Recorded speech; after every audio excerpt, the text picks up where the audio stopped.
Yeah, Sherlock Holmes and the Shadwell Shadows, the first of the Cthulhu Casebooks by author James Lovegrove. I recently read this book, partly due to currently playing the game Sherlock Holmes: The Awakened, which is set in the world of Lovecraft. I wanted to read this book also, so to have something to compare with. And I've not finished the game yet, but I've finished the book, and I thought I'd do a detective review of the book with some of my thoughts on it. And by detective review, I mean that sort of in addition to my general comments, I'll also look at three things, whether it's stars action hero Sherlock Holmes, or whether if it's more of a sort of thinking story, where the hero uses his brain rather than his muscles, and secondly, whether the book rewards paying attention. As in, is it possible to deduce who the killer or whatever is if one carefully keeps track of what characters are saying and doing? And thirdly, does it contain sort of detective-like activities like evidence gathering and investigation and so on? And this review will contain some spoilers, so just to get a sort of quick, non-spoilerish summary out of the way. I enjoyed the book, and if you think that the combination of Sherlock Holmes and the world of Lovecraft sounds interesting, I would consider giving it a try. I read through it fairly quickly, which I rarely do if I'm bored. So it's not a book that will dethrone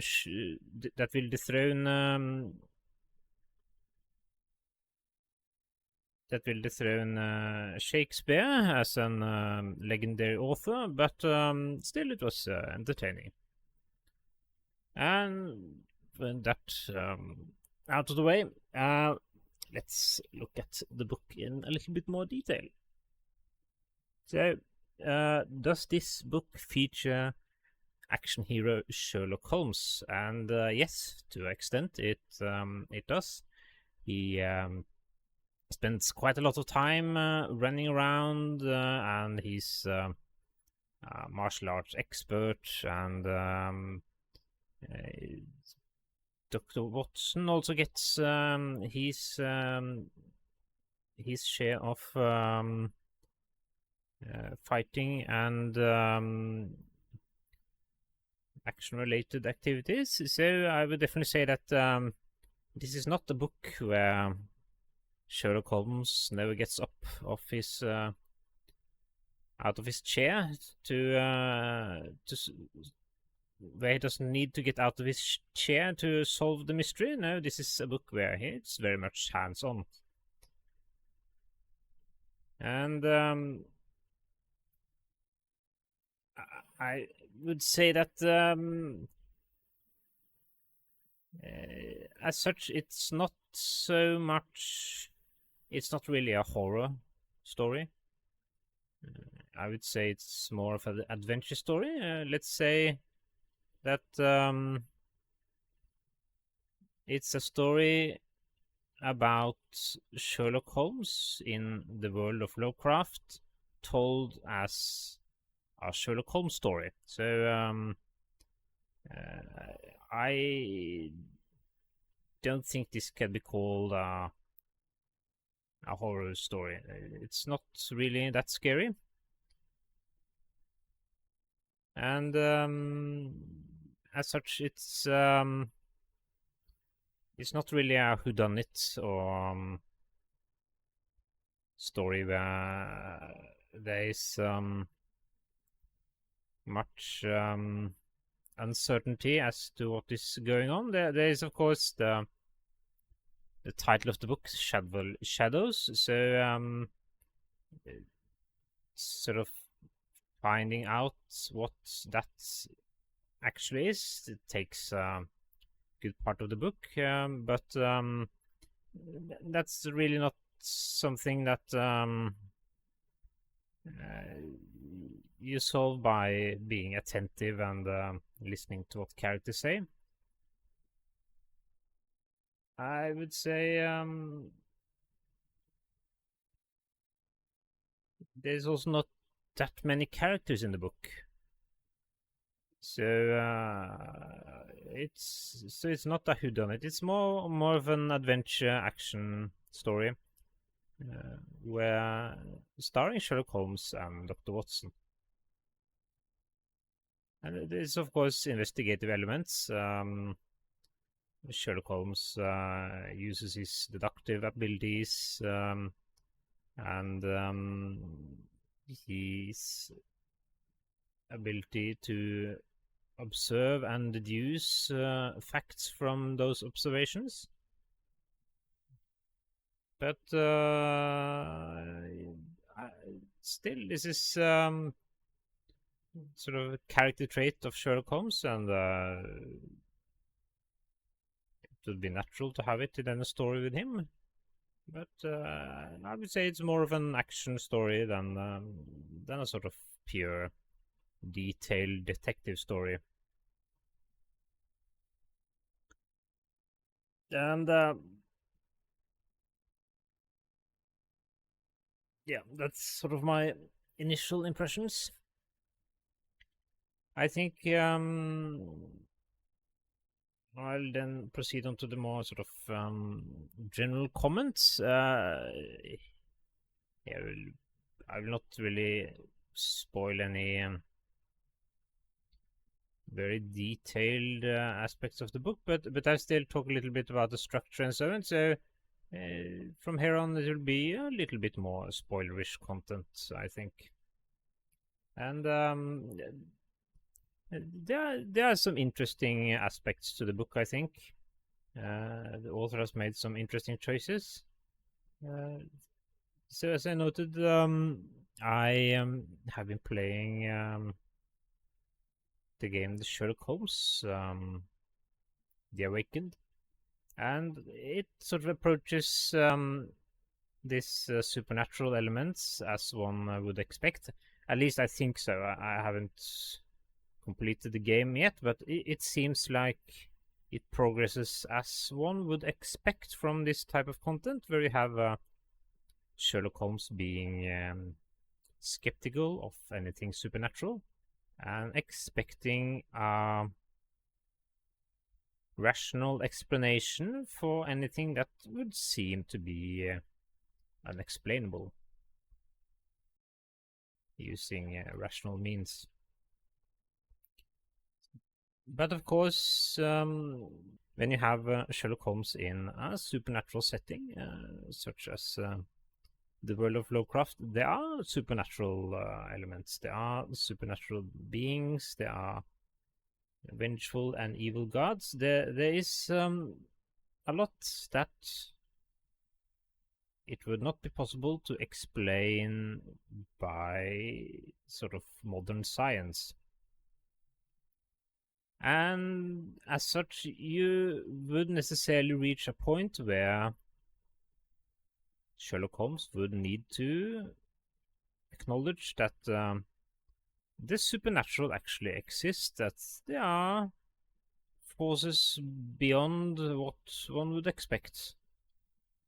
And the game seems to sort of take this step by step by having presumably sort of supernatural elements that show up here and there. I guess I haven't really gone so far, but that I know this for certain. But it sort of certainly starts off with Sherlock Holmes being skeptical, not being superstitious, and There's sort of side quests with a haunted warehouse where it's obvious that there's nothing supernatural going on. It only seems like there's ghosts or something supernatural there. So you sort of set up the expectation or the sort of you have a Sherlock Holmes that needs to change with respect to how he sees the world. And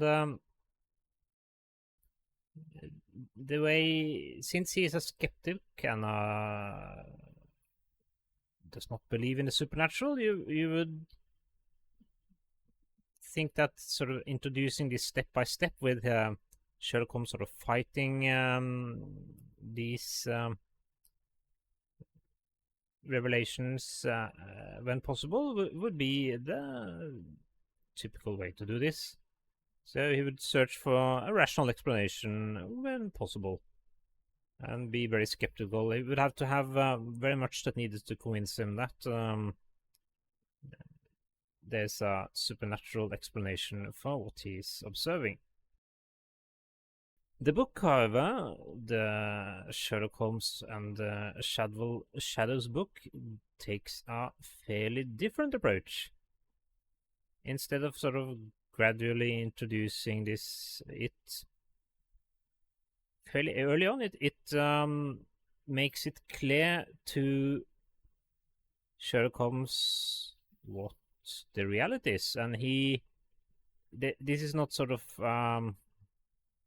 drip by drip introduction. He gets thrown into the deep end of the pool, you could say, and has to adapt and change his worldview in a fairly short while, and ends up being in sort of the same place as the reader, which presumably is familiar, at least to some extent, with the world of Lovecraft. I mean, there has been books, movies, and games that feature Cthulhu and other creatures from the world of Lovecraft for many, many years now. With I think also Cthulhu is in the public domain, so anyone can create stories with these elements, and many have done so.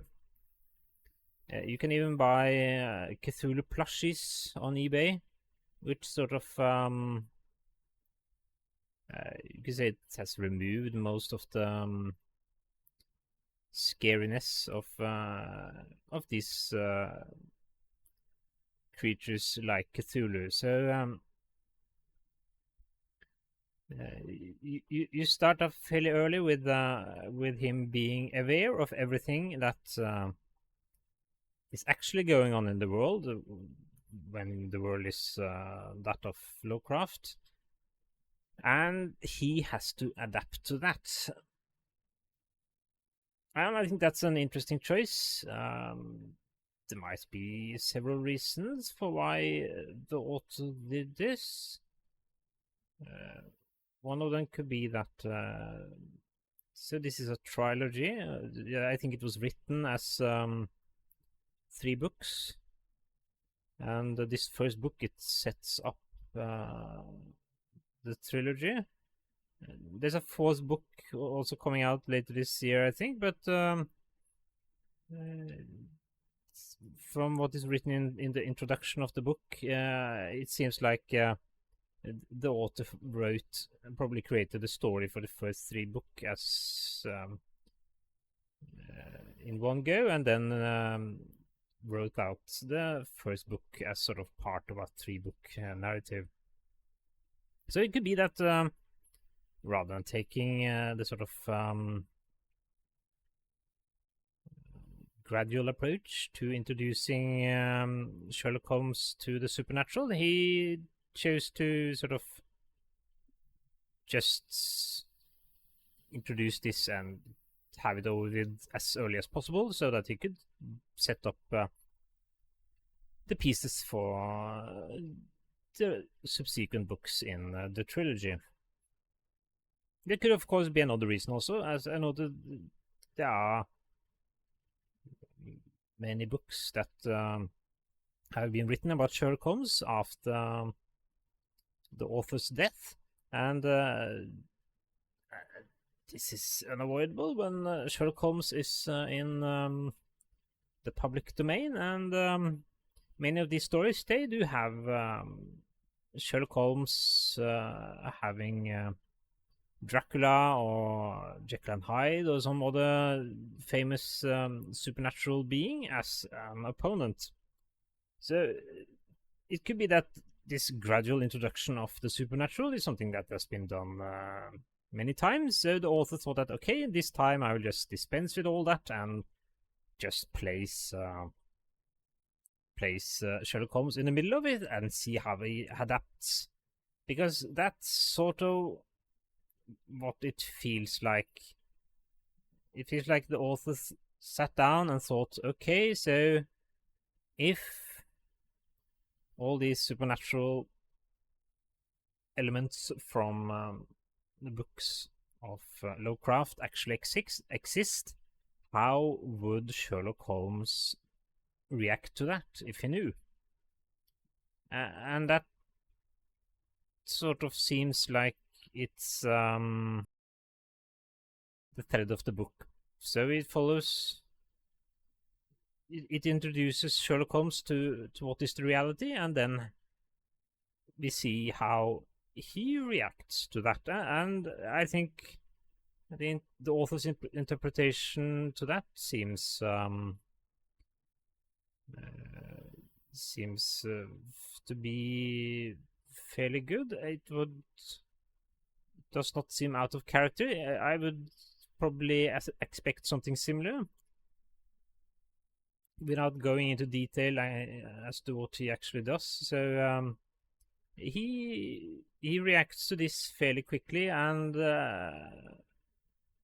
acts as one would expect, I think. And here we have sort of another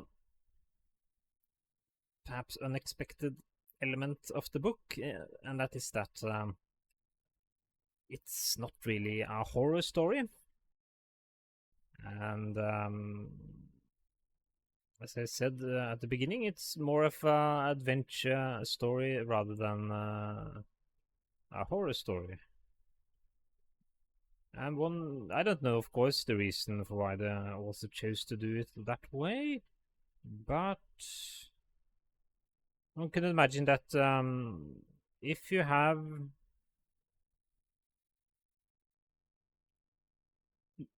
Sherlock Holmes in this sort of world with supernatural elements, there is, of course, two ways that he could react. One is sort of going mad, insane, and